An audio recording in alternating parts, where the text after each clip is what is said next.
আগের পর্বে আমরা আপনাদের বলেছিলাম কিভাবে কার্গিল যুদ্ধের সময় 4th জেড ব্যাটালিয়ন কৌশলগতভাবে গুরুত্বপূর্ণ বজরং পোস্ট চেক করার জন্য একটি টহল শুরু করেছিল। লেফটেন্যান্ট সৌরভ কালিয়া 5 সদস্যের টহলের দলটিকে নেতৃত্ব দিয়েছিলেন, কিন্তু তারা তাদের লক্ষ্যের কাছাকাছি আসতেই বজরং পোস্ট দখলকারী অনুপ্রবেশকারীরা হঠাৎ তাদের উপর গুলি চালায়। অতিরিক্ত নিরাপত্তা বাহিনী আসার আগেই তাকে ঘিরে ফেলে সন্ত্রাসীরা। আপনি যদি আগের পর্বটি না দেখে থাকেন তাহলে এই ভিডিওর নিচে ডেসক্রিপশন বক্সে লিংক দেওয়া আছে, সেখানে গিয়ে দেখতে পারেন।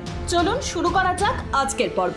15ই মে ক্যাপ্টেন সৌরভ কালিয়া যখন পাকিস্তানি অনুপ্রবেশকারীদের দেখতে পান তখন তিনি প্রথম ঊর্ধ্বতন কর্তৃপক্ষকে বিষয়টি জানান।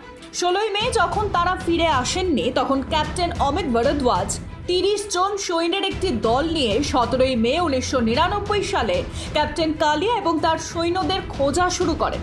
বজরং পোস্টে পৌঁছে তিনি বুঝতে পারলেন যে শত্রুর সংখ্যা তার প্রত্যাশার চেয়ে অনেক বেশি। তখন তিনি তার সৈন্যদের পিছু হটতে এবং সাহায্যের জন্য বেস ক্যাম্পে রিপোর্ট করার নির্দেশ পর্যন্ত দেন। অমিত ভরদ্বাজ তার বুদ্ধিমত্তা ব্যবহার করে তার স্কোয়াডকে পাহাড়ের একটু নিচে নামতে নির্দেশ দেন এবং নিজেই সহকর্মী হাবিলদার রাজবীরের সঙ্গে তার ইউনিটকে কভার ফায়ার জন্য সামনে এগিয়ে যান। তারপর হঠাৎ করে ভারতীয় সেনার এই আন্দোলনের আওয়াজ পেল পাক সেনারা। পাকিস্তানি সেনারা দ্রুত গুলি চালাতে থাকে। পাকিস্তানি সেনারা অত্যন্ত নিরাপদ স্থানে পাহাড়ের চূড়ায় ছিল, কিন্তু তা সত্ত্বেও ক্যাপ্টেন অমিত এবং হাবিলদার রাজবীর পাকিস্তানিদের যোগ্য জবাব দেন। এই গুলি চালানোর সময় ক্যাপ্টেন অমিত ভরদ্বাজ তার উভয় পায়ে গুলিবিদ্ধ হন, কিন্তু তারপরও তিনি সাহস না হারিয়ে লড়াই চালিয়ে যান। শেষ পর্যন্ত দক্ষতার সাথে ক্যাপ্টেন অমিত অন্তত 10 জন পাকিস্তানি সৈন্যকে হত্যা করে। কার্গিল যুদ্ধে গুলিবিদ্ধ হয়েও ক্যাপ্টেন অমিত ভরদ্বাজ পালানোর পরিবর্তে পাকিস্তানি অনুপ্রবেশকারীদের বিরুদ্ধে লড়াই করে। ক্যাপ্টেন ভরদ্বাজ এবং হাবিলদার রাজবীর সিং যুদ্ধক্ষেত্রে গুরুতর আহত হন এবং শহীদ হন।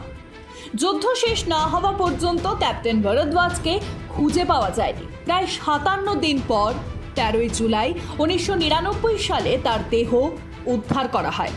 ক্যাপ্টেন ভরদ্বাজের মৃতদেহ উদ্ধার করার সময় তার হাতে একটি অস্ত্র পাওয়া যায়। ক্যাপ্টেন অমিত ভরদ্বাজ একজন সাহসী সৈনিক এবং চমৎকার অফিসার ছিলেন, যিনি কার্গিল যুদ্ধের সময় 27 বছর বয়সে দায়িত্ব পালনের সময় নিজের জীবন উৎসর্গ করেছিলেন। পরবর্তী পর্বে আমরা আপনাকে অমর শহীদ লেফটেন্যান্ট কানাড ভট্টাচার্যের সাহসিকতার গল্প বলবো, যিনি আহত হওয়া সত্ত্বেও কয়েক ঘন্টা ধরে কার্গিল শত্রুকে যোগ্য জবাব দিয়েছিলেন।